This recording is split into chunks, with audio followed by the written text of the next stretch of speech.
Ben böyleler abi. Sonra aytıptan da bu zerdaldagi özümüzlerden kuyda bular. Özümüzün zerdali. Ana solardı büt zaps kılıp bir demege süreçe taşlaşımızlar kerekli da.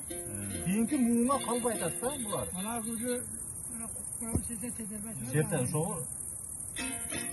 Acaba yürüyen olsa şu çeter. Niye bu çeter benim? Bunun bu kuzu yüzüne. Hiç çekemem. Yok. Bunun çok taş gerek. Çertseniz süreçlerine zaps olsa kayra kayra tümeqdir yürünse bular. Yaxşı komuzunun Onun nemene kıvır çilekte içeri. iki joğadır, iki joğadır. Manen ta joğunrak kıl koysam. Yemelere bir çelik takağı. Ya oğlum içeri sizli içeri kızmıyor tamam acıma boş olsun. Neden gelmiş?